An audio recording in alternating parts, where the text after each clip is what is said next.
Greetings, everyone. Welcome to the first California Book Club meeting of 2021. It's a new year. It's a new slate of writers. And we are going to begin this season's events with John Freeman interviewing Elaine Castillo, the author of America Is Not the Heart. And I'm David Eulin. I'm the books editor of Alta. A little flustered because I wasn't seeing myself on screen and wasn't sure if I was here. So anyway, here we are. Welcome. I want to tell you a little bit about Alta and a little bit about the California Book Club, and then without much further ado, cut to the chase and introduce John and Elaine.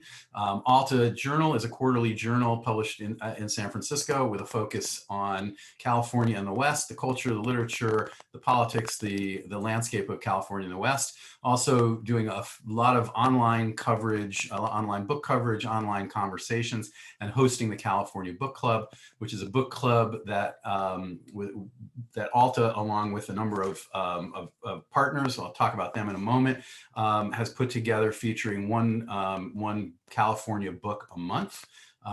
We did 3 last fall. We're now doing the winter series and gearing up to do the spring series. I'd like to thank our producing partners, and just name them for all of you.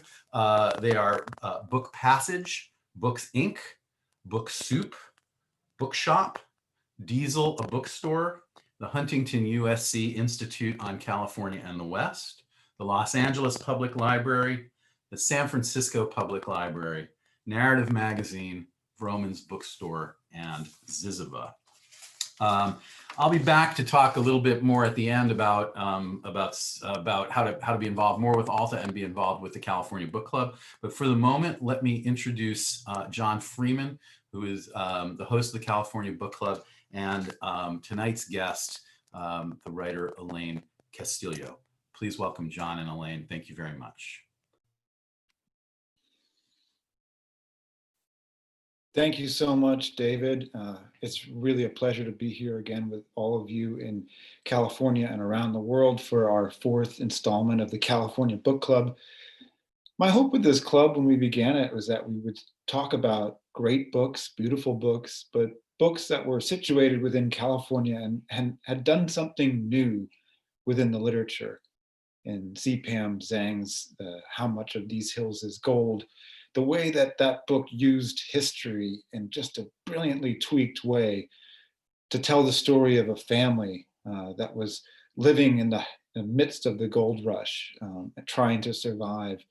The way that Reina Grande wrote a memoir, not about the crossing, but the aftermath of a family trying to get from Mexico to California. How Walter Mosley remapped Los Angeles and took in account the migration westward of African Americans into LA and made in that world a kind of brand new kind of crime fiction.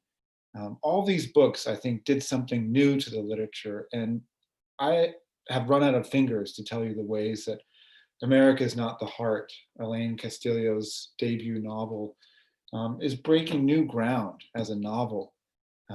For starters, it's just astonishingly energetic and beautiful. It does so many things that you're not supposed to do, and does them brilliantly. It begins in the second person in the Philippines, telling the story of Paz, who's growing up there very poor. When we meet her again, she's in Milpitas, California. She is the married nurse who lives with Hero de Vera's uncle. Hero de Vera is the hero of this story.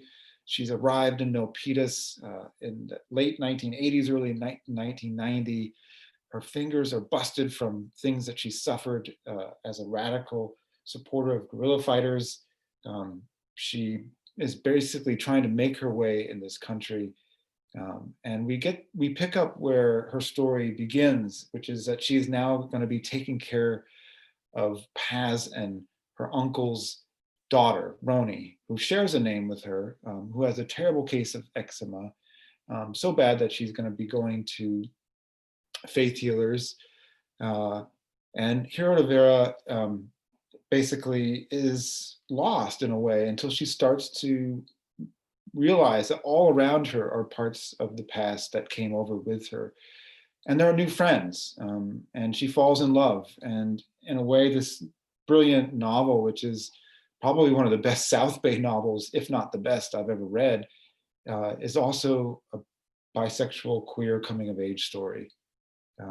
And it doesn't go to San Francisco for that to happen. In fact, all the missteps that hero makes, which I'll talk to Elaine about, happen when she goes to San Francisco.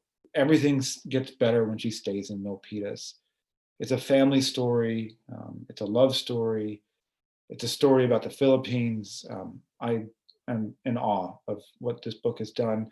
But join me in welcoming its author, Elaine Castillo, who joins us from Milpitas itself.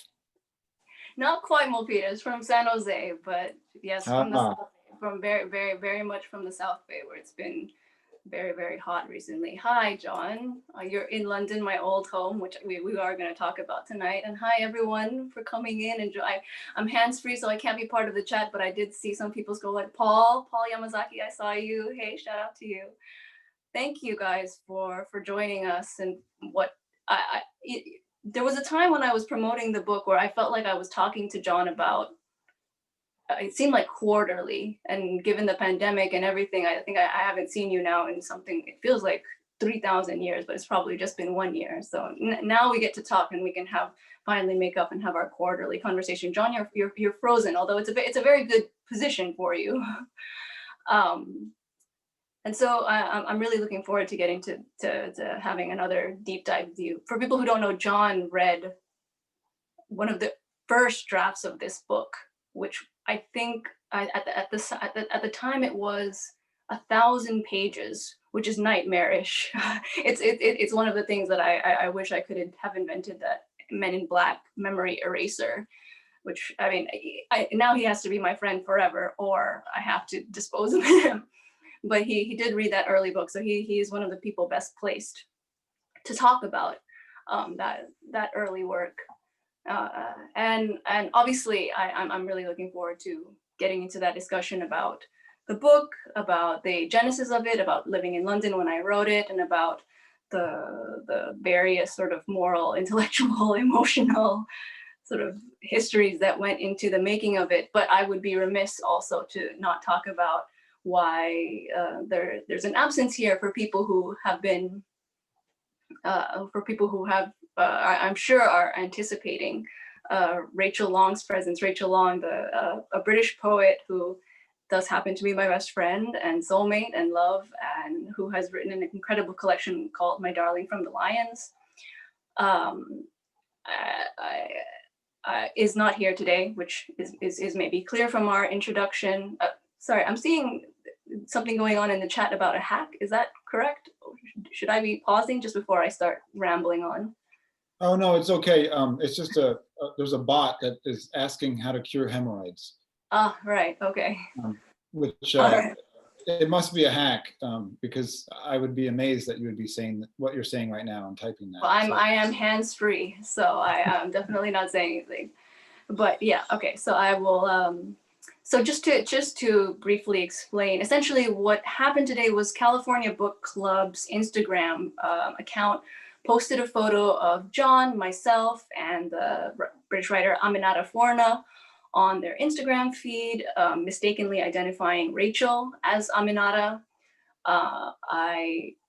This is the kind of, frankly, racist microaggression that is all too common for people of color, in particularly Black people, and particularly Black women. I mean, I think I can probably rattle off a few times just in the past couple of years where I can remember this happening even to other Black writers. I think I remember, now it's coming to me also, I think there was like something like this with a Vietnamese American actress who was in Star Wars. So it's an all too common racist and racial microaggression. I was shocked and disappointed. I contacted them, made them aware of their mistake, asked them to replace the photo with a correct one, own up to the mistake publicly, and of course apologize to Rachel and Aminata as well, which they did.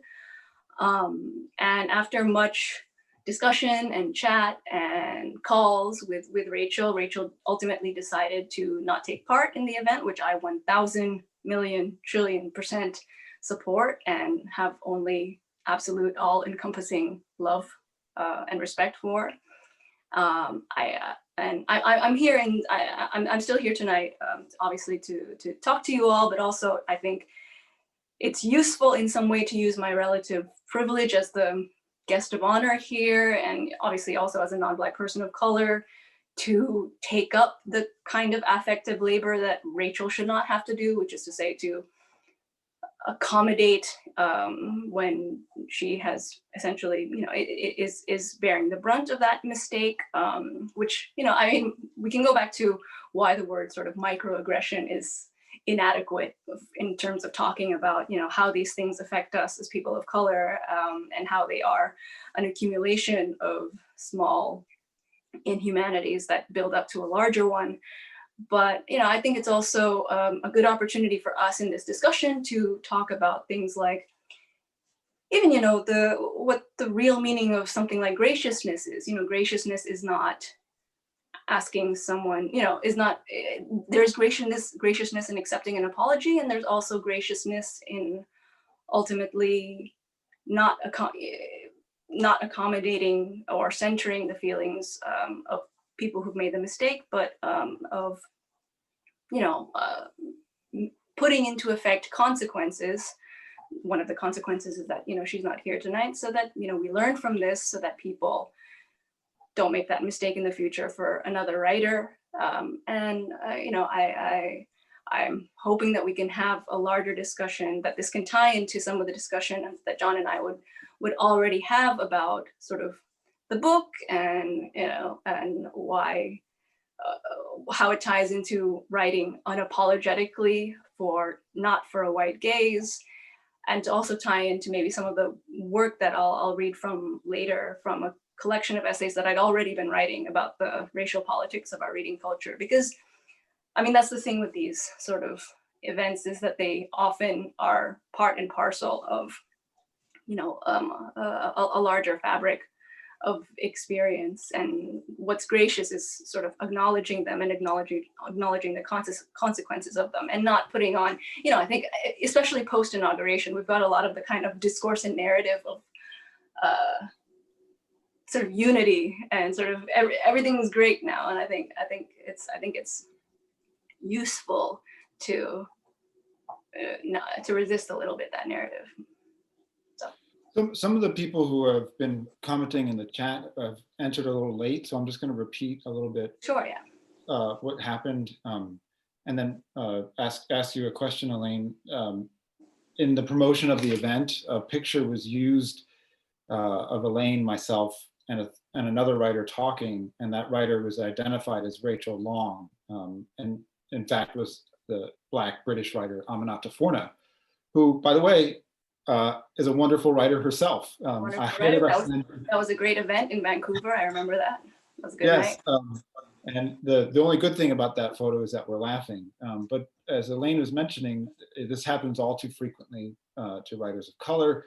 And in the discussion, she just mentioned that writers of color are often meant to accommodate the feelings of the people who have made the mistake, rather than actually look very clearly at the assumptions upon which the mistake is made, which is that surely there can't be more than two Black British writers who would be on a panel. In fact, we have many of them who could be part of this. But I want to move to talking a little bit about your book, because what you're just saying right now, I think relates to one of the greatest strengths of your book, which is that it's not looking towards a white audience, looking to explain the worlds in which you situate the book. Mm-hmm. As I read it, I feel the book is a profound meditation on the different ways that we care for each other, given our often broken capacities to care. Mm-hmm. This is a novel in which all the characters, many of them are medical professionals, nurses, doctors whose training has been interrupted, doctors whose practice has been interrupted by the migration that takes place from the Philippines to America. And Elaine, what I really love is the way that you show people trying to care for each other in this kind of broken but perfect capacity, which is that they sometimes don't give the care to the person right next to them. They give it to the other person who is next to the other person. And I guess what I want to ask you is, you know, right now we're in the middle of this horrific pandemic, which is claimed, you know, closing in on 500,000 lives. And a lot of the characters in your book would right now be frontline workers, yeah. And would be caring for people. And in moments of extremis like that, we suddenly heroize these workers, make of them saints, make of them magicians. And your book celebrates the non-magical aspects of this. And I wonder if you can talk a little bit about how you create spaces of realism for something as monumental as caregiving, both between people and as a profession.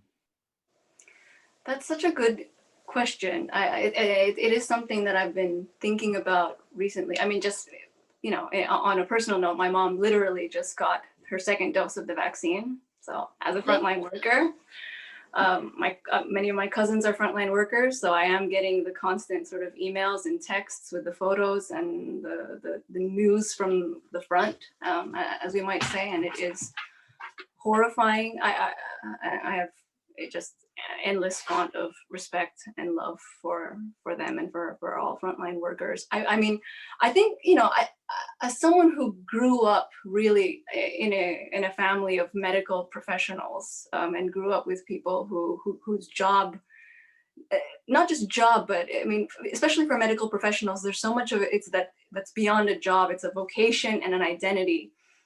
And you grew up with people whose identity was caregiving, and identity was exactly what we were talking about earlier, was this very specific type of affective labor.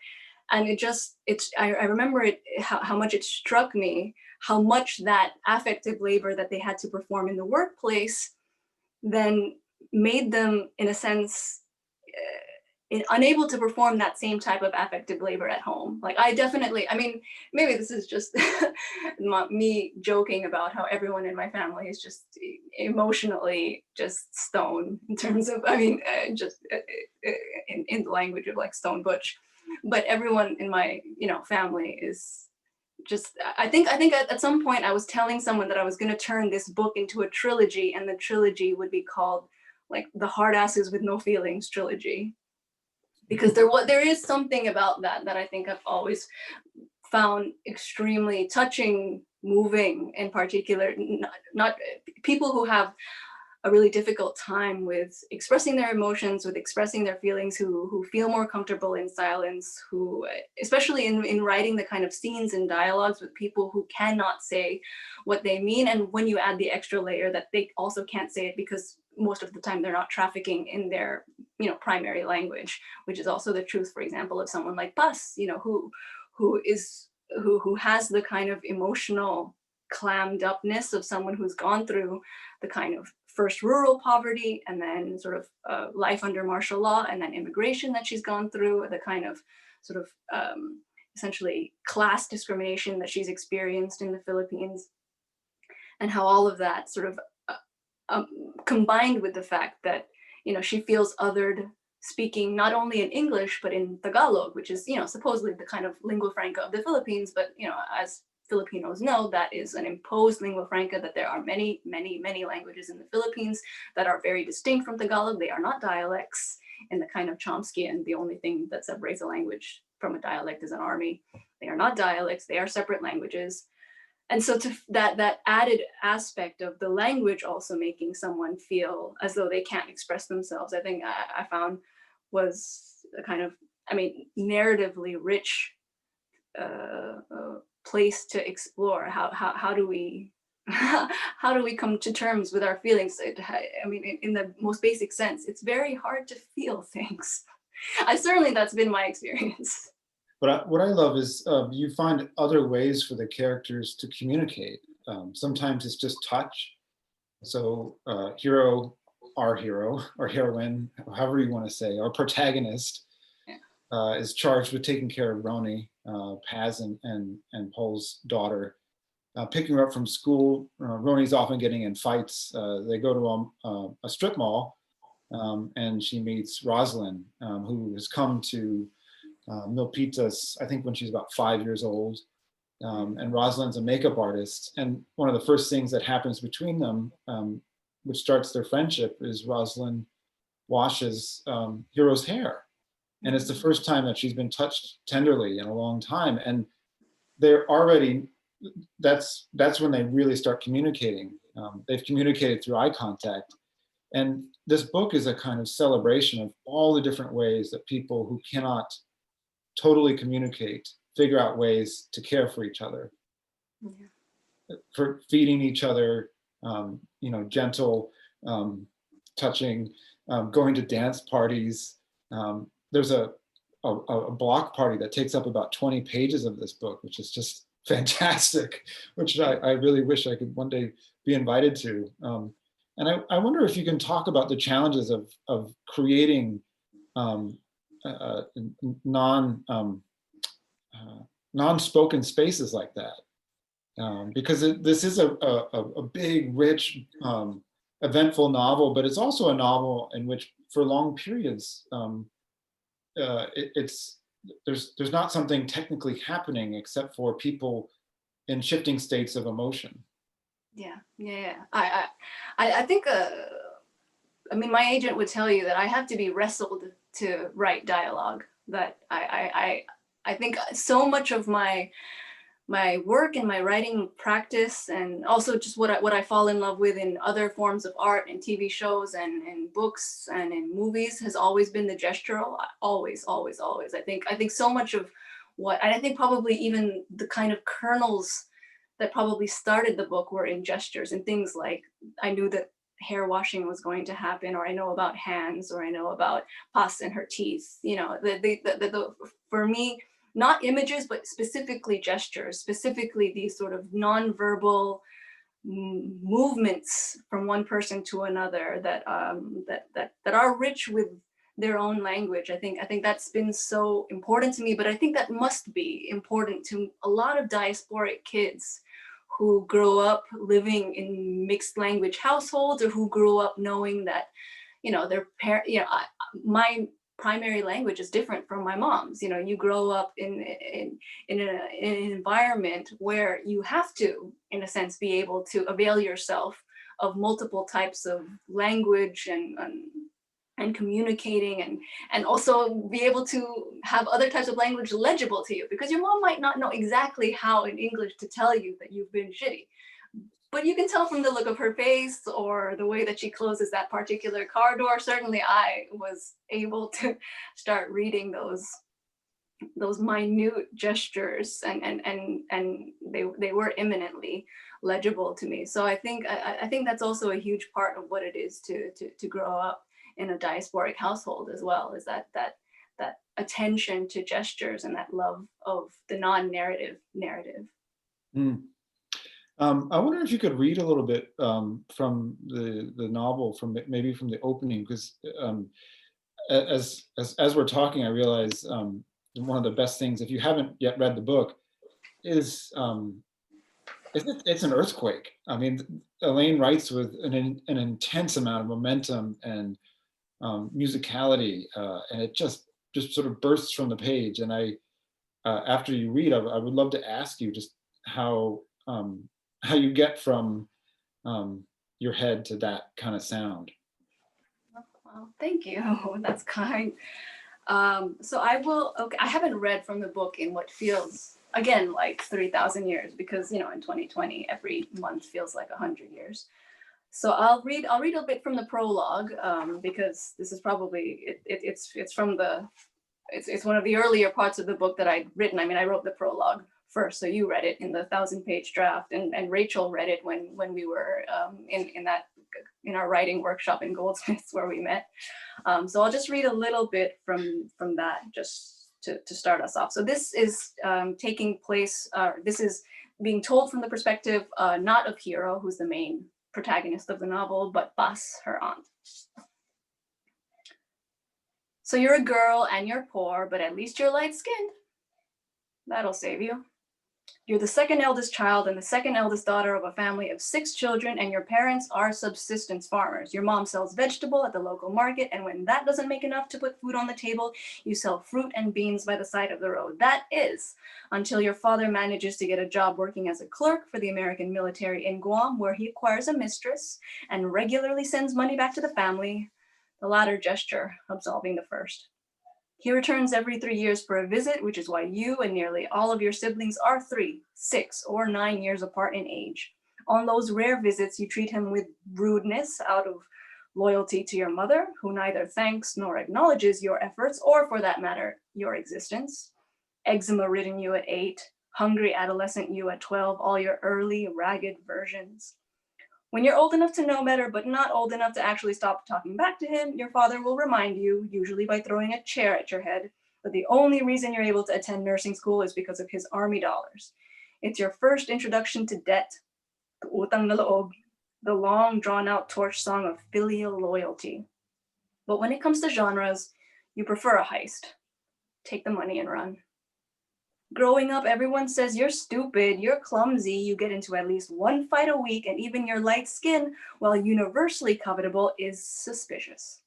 Your father often accuses your mother of having taken up with a Chinese merchant or Japanese soldier or Tisoy businessman while he was away. Did that happen? You don't know. Is that unknown man your father? You don't know. If it happened, was it your mother's choice? Was it an affair? Or was it a case of a word you won't say, can't think, a word that drifts like smoke through your life and the lives of all the women around you? You don't know. Looking at your own face doesn't tell you. There isn't anyone you can ask. When you're hungry, sometimes you go out into the field and stick your stumpy arm down the pockmarks in the earth where tiny Dakumo crabs like to scurry away and hide, your fingers grasping for the serrated edge of the shell. Some days you collect enough to carry home for your mother to steam, using the lower half of your shirt as a basket, but sometimes you can't wait, yanking one out by the leg and dashing it on the ground to stun it, then eating the whole thing right there, live and raw, spitting out bits of calcium. Sometimes instead of a crab, you pull out a wiggling frog, but most of the time you throw those away, watch them hop to safety. People warn you that those holes are also the favored hiding places of some semi-poisonous snakes, but when you weigh the danger against the hunger always wins. On the days when there are no crabs, no frogs, not even a weak snake, you go around picking dika grass, the kind that the farmers usually feed their horses. You sell makeshift bundles of them by the side of the road, alongside the mangoes and the chico. On good days, the dika grass sells so well you produce a little side economy that gives you enough money to buy some chalk nut, maybe the latest issue of Hiwaga so you can catch up on your comics, even though at the end of every one you have to read the most hateful words you'll ever encounter in any language. Abangan ang susunod na kabanata. Look out for the next chapter. Thank you.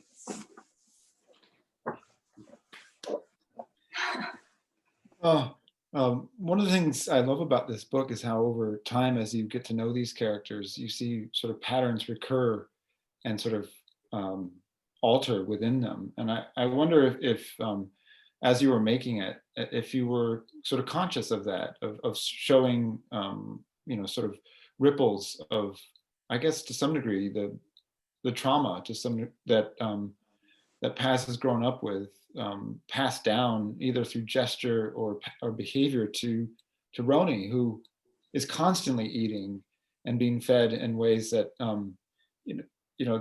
cannot only must be hearkening back to this experience from that you write on page 3. Yeah, I mean, I think for any writer, there's got to be some sort of mysterious alchemy between the stuff that you know, or at least think you know, and the patterns that you are aware of laying out, and then the ones that reoccur sometimes in spite of you. I think that there is that fundamental mystery there. But for sure, the book is so so much about intergenerational trauma. There was a point I was joking with some friends where we just wanted to get that on a sweatshirt, like with a rainbow, just like, you know, like a public service is just like intergenerational trauma. I think there's a market for that. And I think so much of that, you know, is passed down. I mean, even going back to what we were saying in gestures, in the kind of silent, even unspoken things that parents pass down to their kids. I mean, certainly Pas would never, you know, in the book itself, Pas has never talked to her daughter about what she's gone through, and would never, and certainly would not for years and years and years. So I think so much of what we experience as adults, I mean, I'm certainly finding this now, is that, you know, I grew up, you know, working class when we were younger, and then sort of fragilely middle class via the, you know, my own mother's working two jobs or 16 hours a week. And I didn't grow up with the kind of, certainly I didn't grow up anywhere near the kind of rural poverty that my mom grew up out of. And yet I feel myself that I have, you know, these impulses around scarcity trauma, around, you know, not being able to have an empty cupboard, an empty fridge, about feeling that type of panic. That's definitely inherited from someone who, you know, did have formative experiences of going hungry for so much of her early life.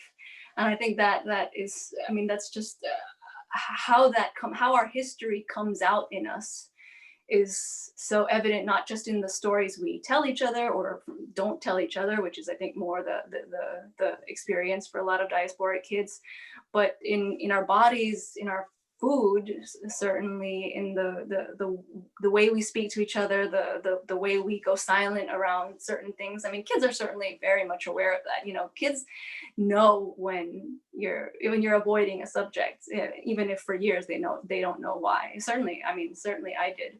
So I think that understanding that, you know, that intergenerational inheritance comes down to things like, you know, is in this kind of both sort of molecular and sort of soul bearing shape. This section that you just read is obviously written in the second person, which writing instructors are always telling their students, don't do it in a big novel. And you start off a 180,000 word novel in the second person, and then you go back to it in the voice of a different character 225 pages later. At one point, you know, we leave Paz, we go to Milpitas. We're now in the head of Hero de Vera as she's getting acclimatized to this new household and getting to know her uncle in this new capacity, where he used to be this big doctor, now he's a security guard. Paz is never there because she's working 2 to 3 jobs as a nurse.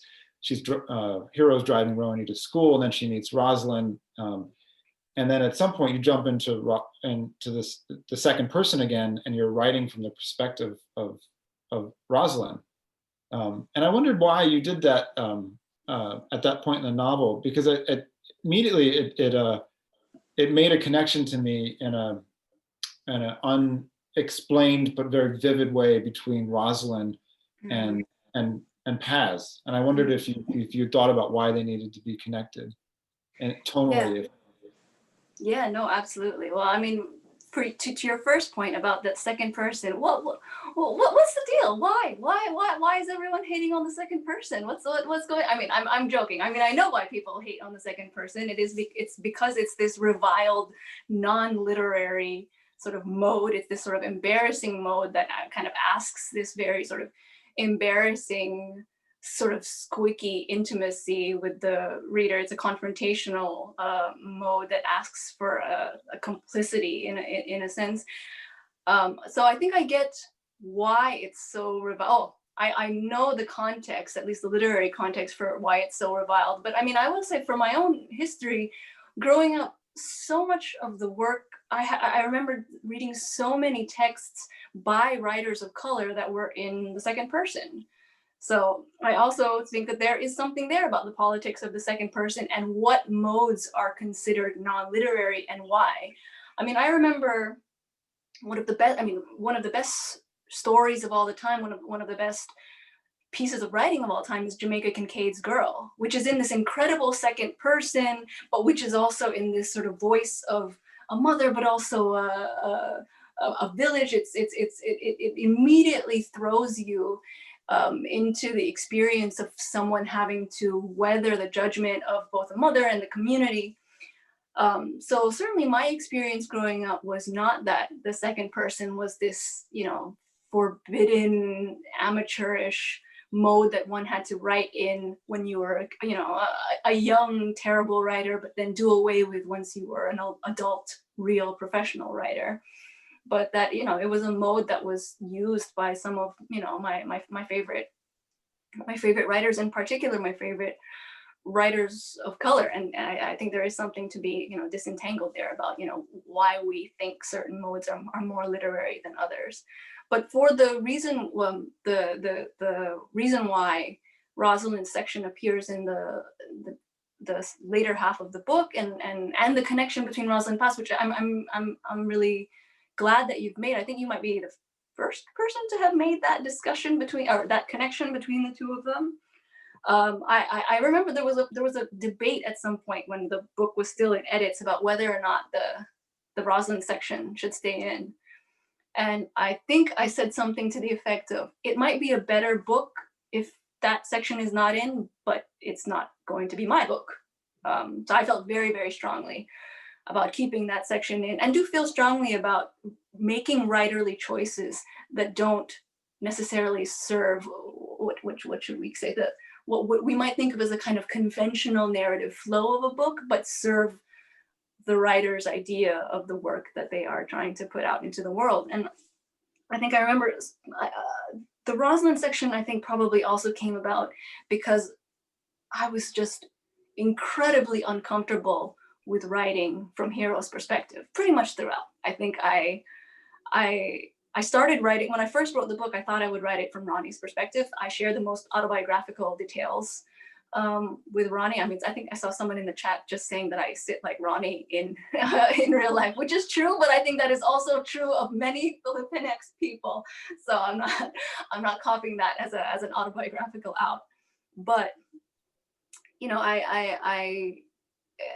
I wanted to write from either Ronnie's perspective or maybe Rosalind's perspective, but found that I was having a lot of trouble with it. I think I wrote something like 200 pages, and they were all sort of dead in the water, which is, what, if anyone tells you that autobiographical writing is easy, just, send them to me, because I'm living proof that it's very difficult, and in my case could not be done. And when I started writing from Hero's perspective, because I was so, in a sense, distant from her and suspicious of her, particularly suspicious of her because I did not want to write a book from the perspective of a rich kid. I didn't want to write the book from the perspective of someone who belonged to the class strata that had made the lives of people like, for example, my mother miserable.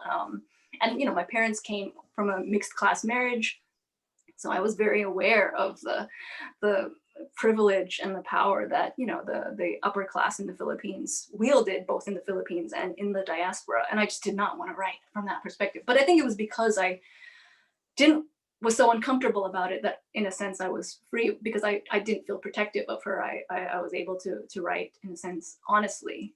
But I think I needed that reprieve of Rosalind's voice in order to just keep going with the book, to feel as though that I wasn't writing from this rich kid's perspective forever. However much nuance and affection and tenderness I ended up having for that character, I think it was important to me. And I think you're absolutely right that there is a huge moral, emotional, class connection, obviously, between Rosalind and Paz, because they are both working class. They both come from much poorer backgrounds.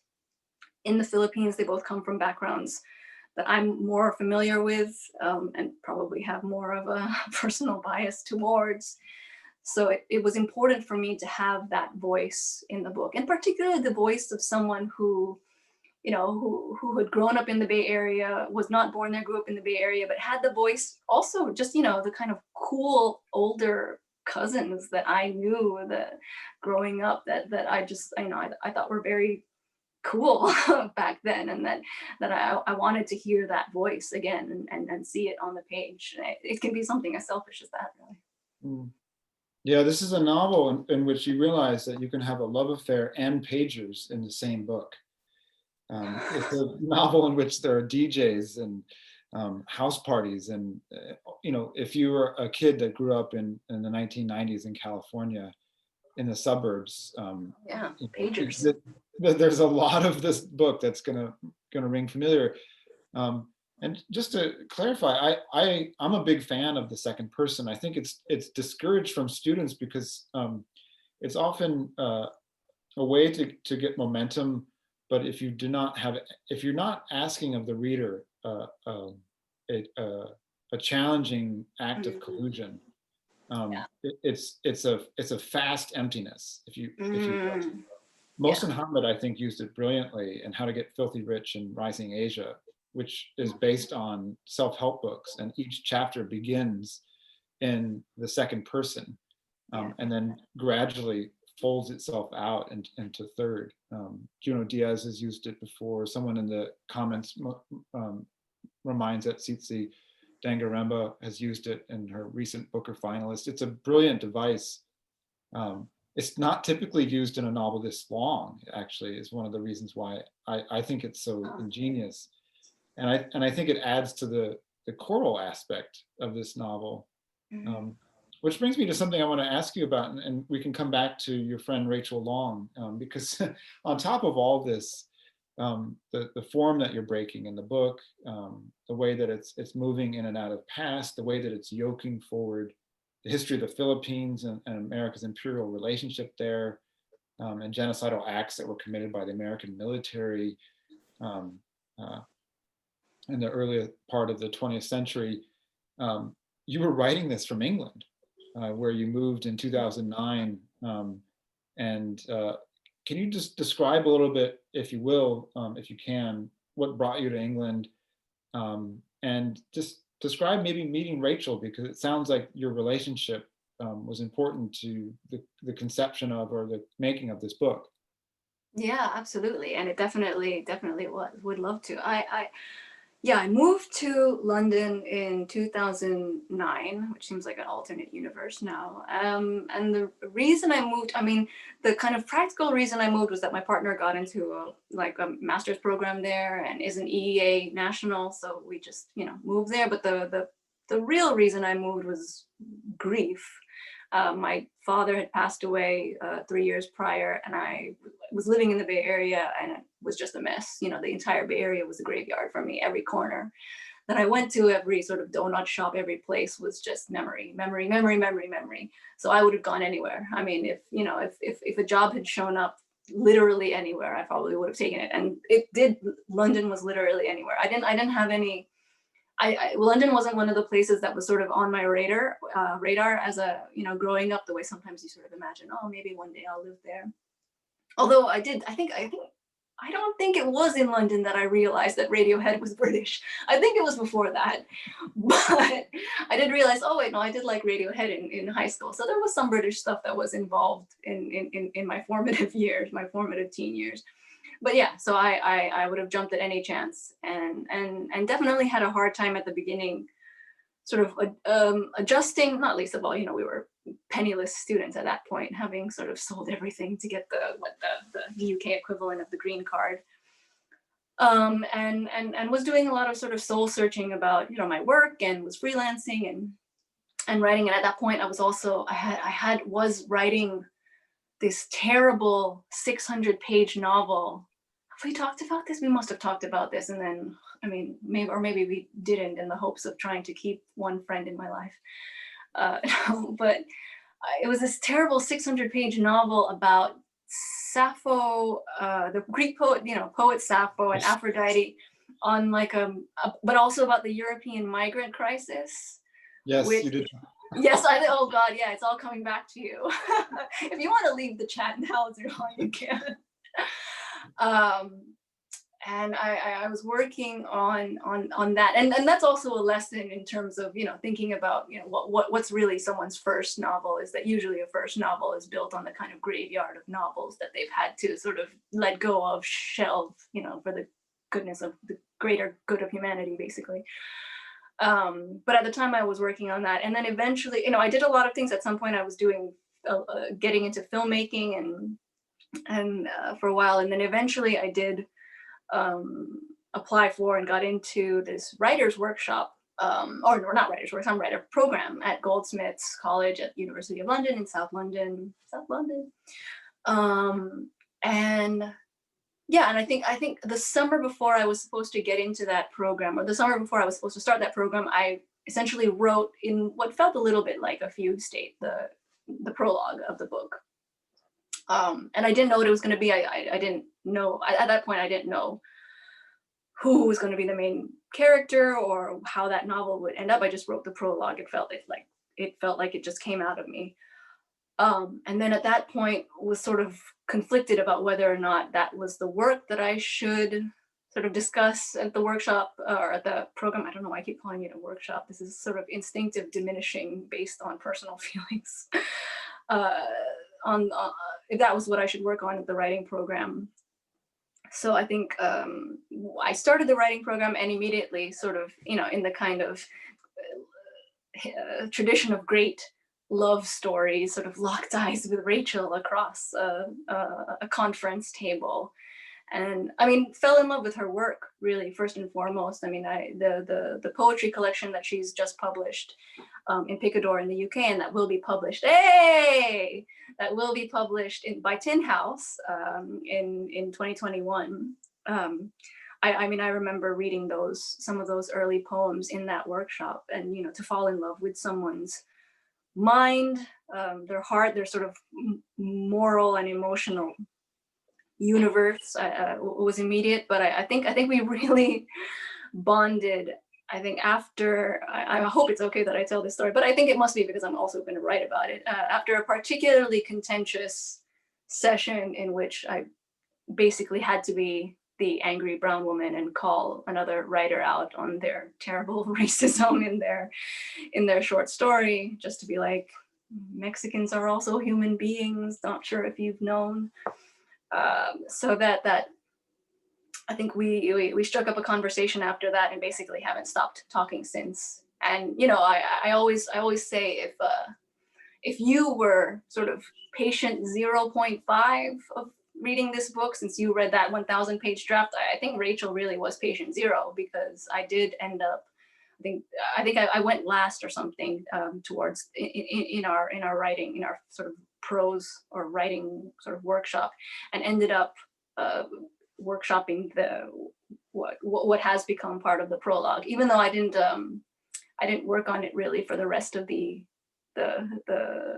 during the MA, and it wasn't my final project. I kind of protected it a little bit due to some lingering feelings about the project. But yeah, Rachel was very much there, you know, at the inception of the book, and yes, I wrote it in London, and London was a huge part of, not just, I mean, London is and will always be a huge part of my life, but it was a huge part of, I think, what gave me the space and the freedom to write about it. I mean, not, you know, I think there is some cliche about, you know, writers being able to write about a certain place because they've left it, you know, you get the kind of critical distance, and you get the kind of emotional distance, and, you know, you're not, you know, the community that you may be writing about is not literally breathing down your neck asking you what you want from Costco. So I think that's, you know, there is a modicum of freedom in that. And I don't, now that I'm back in the Bay Area, I think I'm writing about the Bay Area again, but maybe now I'll be able to write about London. Did you find in befriending Rachel, you know, when you really fall in love with a friend or a lover, you kind of have to explain where you're from to a little degree. Mm-hmm. You tell stories, and did you find that by becoming close, you were able to write towards her rather than towards a different, perhaps, white audience? That's such an interesting question. I think I don't know if I've ever thought about it that way, but you know, I think you must be. I think you're right. I think there was something in. Well, for one thing, I think there's something in the freedom. This is what I always talk about. This I talk about it a lot with Rachel, but I talk about it with anyone. How much I think childhood friendships not are overrated. Let me chill, but not are overrated, but that I do have an enormous love for friendships made in adulthood, because in a sense you don't bring to each other the baggage, the same baggage of trying to keep someone the same person that they've been that they were five when they were five, you know, in the ways that a community absolutely can form you and lift you up, but can also deform you. And I think there was I certainly, I mean, I won't speak for Rachel, of course, but I know that I felt an incredible sense of being seen and loved in a way that I think was very unique to the time and the place that we met in our lives. But absolutely, I think the fact that, you know, she was an early reader, but not only that, you know, the agent that I met, well, my agent, whom I met via the writing program, which is, you know, it's the only good thing I think I will say about the writing program, which otherwise was, you know, quite, well, institutionally racist and in many ways very difficult to live through. But, you know, the one thing I will say about it is that, you know, I don't have any publishing people in my family. I grew up, as is clear, in Milpitas in the South Bay. I don't know anyone in publishing, and I don't really write short stories, so can't really, you know, get my work out there that way. So I don't have any kind of institutional access in that way. And that is what that master's program provided. I mean, I met my agent through there, who I don't know how I would have met her otherwise, who is also a woman of color, who is also a Black British woman. And I felt so much that, you know, especially when I was writing the novel, I was writing a lot of it in installments to her, to Emma Patterson. I mean, I'm just talking because you know her, and I'm just talking, but for the audience, and I think so much of that was that I feel enormously grateful that I was quite literally writing for another woman of color, but that, you know, I mean, this is true of my life anyway, is that I you know, I think very much take to heart what Toni Morrison has taught us all about not writing for the white gaze, but the literal fact of, you know, not doing that, and of writing for, and of, you know, being partnered with other women of color, not just in the kind of creative sense, but in the kind of practical, you know, gatekeeping sort of agenting, editing, all of that process sense was enormously important to the inception and to the creation of the book. Mm. One of the people in the audience was just asking right now, because you know, you and Rachel were born in the 1980s, and the novel is set in the 1990s primarily, or largely, which makes it a historical novel, which is kind of Historical novel. bonkers to consider. But why did you set the novel in that period in particular? And is there something that was happening in the crux of your characters' lives that made sense to put it then? Or was it just early enough in your life where you felt like I could touch that period without having to research it? I think both. I think absolutely both. I think like probably like a lot of kids who were born in the 80s, the 90s has certainly in my mind has crystallized in a way that no other era has. I do have a nostalgia for it that is compounded by the fact that, you know, that Bay Area just in many ways does not exist anymore. It just doesn't. I mean, I you know, when I moved back to the South Bay and I saw my you know, my family's house in Milpitas, now there's like a red line painted all across the curb, which disallows parking, which is to say, which disallows the kinds of like raucous 10-car down the street parked house parties. So I mean, I remember I saw that and I was like, it's gentrification, it's reached Milpitas. Which, you know, I'm joking, but it is also very true. I mean, gentrification has changed Milpitas. There is a lot of quite noticeable sort of class and population change in Milpitas I mean, you know, huge parts of my family have left the Bay Area, like many people, because they can't afford it. And I mean, so I think for absolutely, I think there was something in me that wanted to uh, revisit, but also pay homage to this particular era, and not just this particular era. I think a lot of people have nostalgia for the 90s in general. There is this kind of like analog romanticism that people of all communities have for the 90s. I mean, there was a kind of distinct. It's like the last sort of, you know, pre kind of internet era where people still have to, you know, I still remember having to just call people with your little springy cord telephone, just be on the phone forever with people.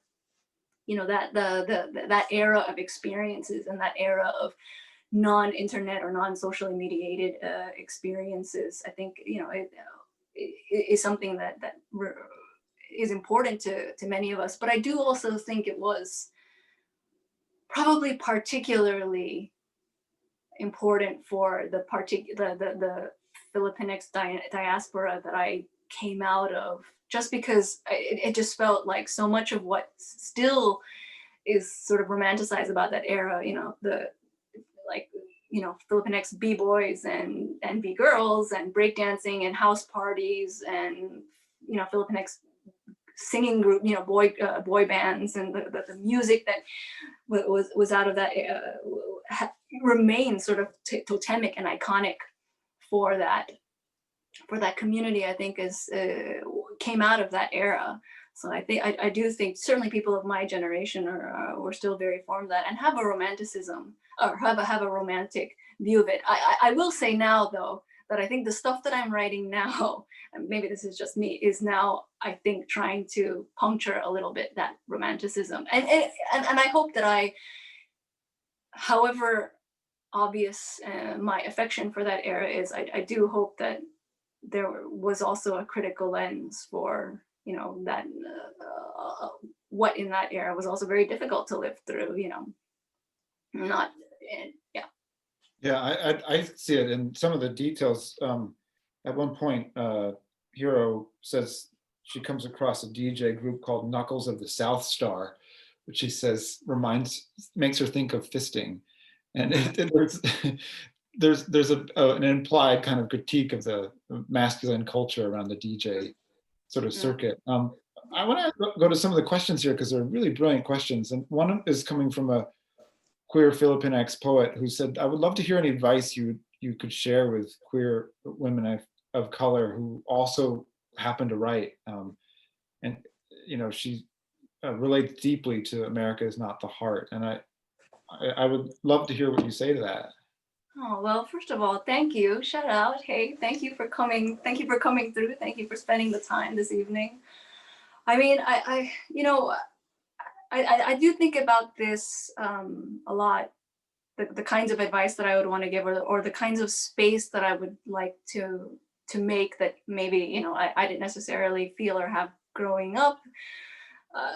I mean, I think the first thing I always sort of harp on is being unapologetic about your work. I mean, you know, going back to the things that John and I have been talking about throughout, that, you know, the only person that can write your work, I mean, this is going to sound very obvious, but you are the only person who can write that specific work, and not deforming it to sound like what you think a literary audience or a sort of presumed white literary audience, you know, wants to hear or sound like. I think that is paramount to not just, you know, our survival as writers, but, you know, being able to write the work that will really linger, that will really resonate for not just, you know, for ourselves as writer, not just for the readers that we encounter now, but for the readers in the future. And also, you know, in a sense, for the readers, the young readers that we also were. I think there is some part of me that also sometimes keeps in the back of my head the reader that I was when I was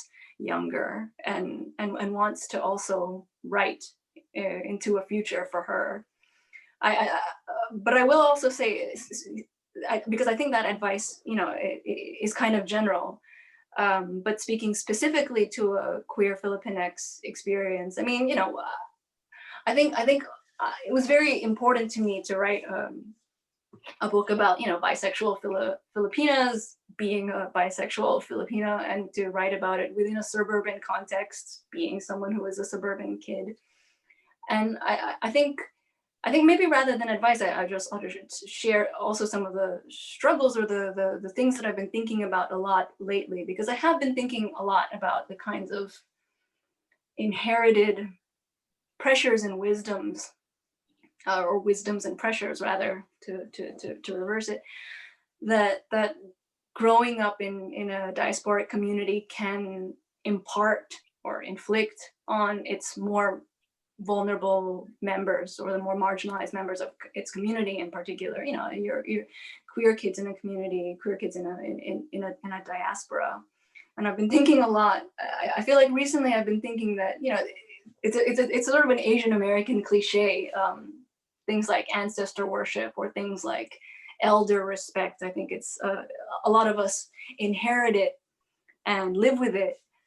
And more recently, I've been starting to formulate it or imagine it as also a kind of generational curse that I think what I would like to hear, and what I would like to help make, especially younger readers, understand is that, you know, you don't always have to respect your elders, one.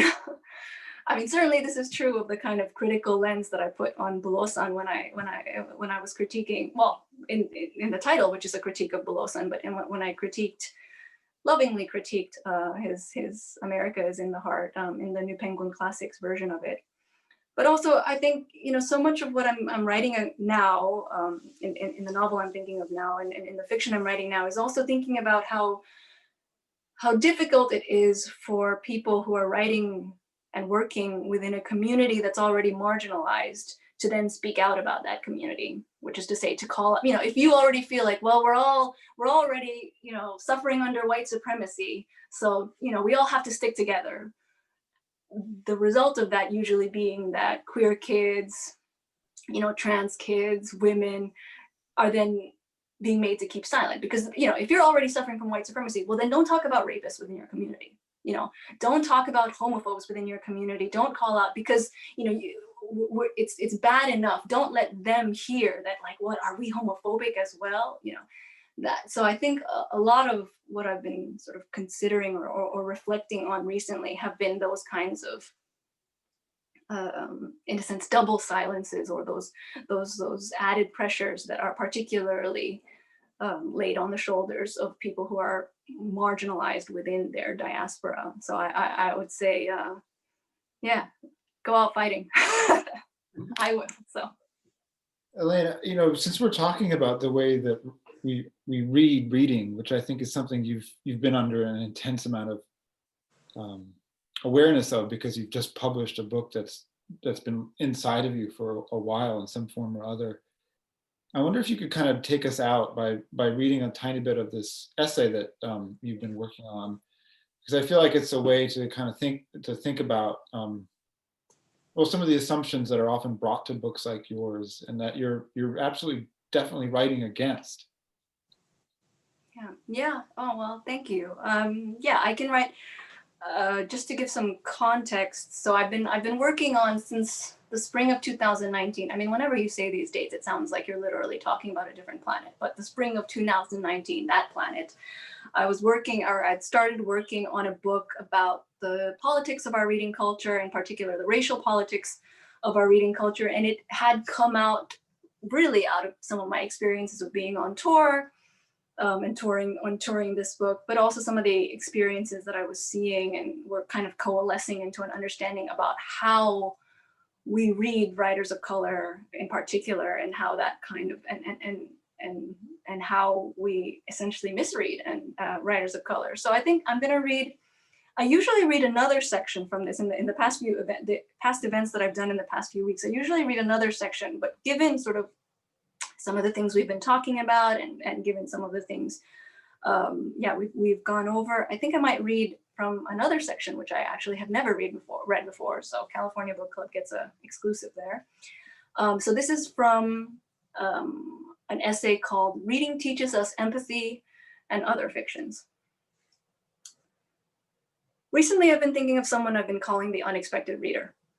Sometimes it's the unexpected listener, the unexpected audience member, the unexpected part remains the same. I've been thinking of it whenever there's yet another scandal with some Hollywood type whose misogynist abuse has been discovered, some comedian whose homophobic tweets have been unearthed, some writer whose racist depictions have been condemned. Every reader, in principle, should be unexpected. It's a minor miracle to create a work of art that reaches another person, to write something that then finds someone willing enough to take it on, engage with it, read it. But the older I get, the more I realize that certain artists don't actually have any relationship to their unexpected reader. When artists like these bemoan the rise of what's called political correctness in our cultural discourse, for example, white artists who complain about the use of the race card to critique their inadequate character building, or cishet comedians who've been long used to targeting trans and queer people in their woodenly unfunny acts, what they're really bemoaning is the appearance of this unexpected reader. They're used to using transphobic slurs because a trans person isn't in their imagined audience, which is to say their imagined humanity. They're bemoaning the arrival of someone who does not read them the way they expect, often demand, to be read, often someone who has been framed in their work and in their lives as an object, not as a subject. I've been an unexpected reader all my life. From the very first biblical children's story or watered down Greek myth picture book my father handed me from the local Goodwill or Milpitas library. By unexpected reader, I mean someone who was not remotely imagined, maybe not even imaginable, by the creator of that artwork or anyone in its scope. I'm always reminded of it when I read or watch a television show and someone in passing mentions Filipinos. Inevitably, there's always a sense that those people and their expected reader or viewer are talking amongst each other, that I'm walking in on a conversation I wasn't meant to witness, that they never really expected an actual Filipino person to hear them. Like the time I was watching the British comedy show Absolutely Fabulous, and one of the drunk white women on there mentioned something offhand about Filipino houseboys. Cue the laugh track. But I wasn't in on the joke. But I realize now that being an unexpected reader has turned out to be the most valuable gift of my intellectual life. The fact that I was an unexpected reader, an interloper, in so many words, meant that I was very rarely in any assumed complicity with a writer or the world she created. It meant that I was almost always lost and always foreign and always had to make my way through with the only tool I had, continuing to read. It meant growing up, I never felt targeted by a book, comforted, addressed, like I was the one the book that was speaking to. It meant I rarely felt comfortable in anyone's dialogue or descriptions. No one ever wrote about the California I lived in, even, or especially, the supposedly great California chroniclers like Steinbeck and Didion. It meant no one ever held my hand, or spoon-fed me a book's morals, or handed me a map to Argentina. I just had to keep reading Manuel Puig's Kiss of the Spider Woman. It meant I was exposed early to the moments in books where I would glimpse women like me, Filipino women who appeared as characters, barely, by authors who very clearly had never really imagined them as readers. Books like Nobel Prize winner J.M. Coetzee's Diary of a Bad Year, or Philip Lopate's The Stoics' Marriage. Both, curiously, about older, self-important white men getting scammed by thinly written, younger Filipina seductresses like, "Are you okay, boomer?" It meant I was inured to uncomfortable moments in storytelling, moments that were plainly not written for me, for my comfort, for my understanding. That was true of nearly everything I read, so I had to get used to it. It meant, moreover, that I took books fucking seriously because I loved them and because the stakes in them were often high. Knowing every book meant I had no guarantee of explanation or safe passage. I had no light to guide me, but the light that books themselves throw off with every page. So when white readers claim to be made uncomfortable, as many I heard from claimed, by the presence of, for example, untranslated words in fiction, what they're really saying is, I've always been the unexpected reader.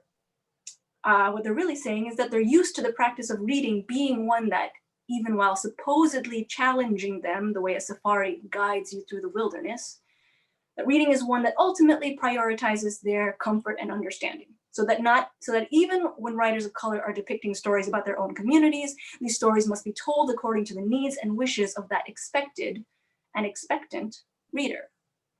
When intellectuals bristle at their white liberal politics being parsed and critiqued by BIPOC readers, when they get tetchy at their white feminism be exposed for its transphobia, what they're really saying is, I'm the only reader I've ever been expected. What they're really saying is, I've always been the center, the target of the address, the main character, the leading voice in the debate. Committing to being an unexpected reader means committing to the knowledge that what bonds us together is neither the sham empathy that comes from pre-digested ethnographic sound bites passing off as art in late capitalism, nor the vague gestures at free speech that flatter the powerful and scold their critics, but the visceral shock and ultimately relief of our own interwoven togetherness and connection. Readers do half the work of a book's life. That means we must do half the heavy lifting of its project. I don't write about books about Filipinos to teach white people Filipino identity 101 for white readers too lazy to Google. I write about books about Filipinos because that's part of my work. And there is no part of my work that is not intertwined with yours. And until these expected readers learn, teach themselves, and not expect writers of color to teach them, learn to be unexpected readers, any empathy they build or buy off a shelf will be a self-serving lie. An expected reader always expects to be led by the hand. The unexpected reader knows we get lost in each other. And some might call it a privilege, the power some writers have to write and be read, apolitically, universally, expectantly. But increasingly, I think that privilege is in fact a curse to never know yourself as an author or be truly known by a reader. Thanks.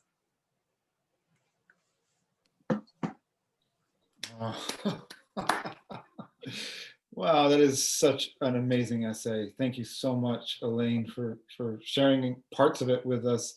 You can read other essays by Elaine on Literary Hub, where she wrote a brilliant essay about writing across several languages and how that's responded to frequently. There's a very beautiful essay in this issue of Freeman's, which I think is one of the most amazing uses of lacunae within the essay as a form. So I, for one, can't wait to see what this book of non-fictional pieces becomes, because I bet it's going to be just as profound and beautiful as this book, which it's been so great to talk to you about. My darling, Lion is coming from Tin House, I think this year. Is that correct? I think it's the fall. I think it's the fall of this year. Yes, I think it's September. I mean, pandemic willing.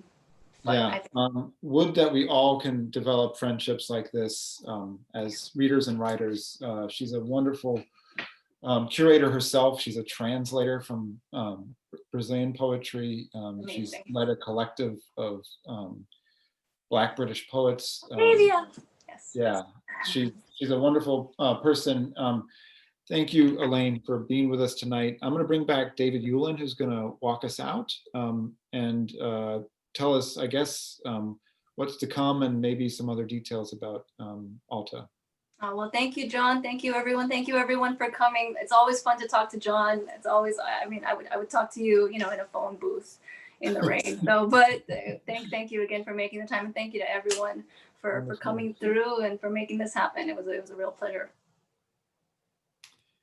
Thank you. Thanks, John. Thanks, Elaine. That was a remarkable conversation. And I'll just second that about that essay was stunning. I was delighted to be able to hear it. I'm David Yulin, Alta's books editor. I just want to thank Elaine for being here. I want to thank John for the interview. I want to remind all of you that this interview will be up at californiabookclub.com if you want to revisit it or if you missed part of it. Please be with us next month on February 18th when the California Book Club will be visiting with Paul Beatty to discuss his novel, The Sellout.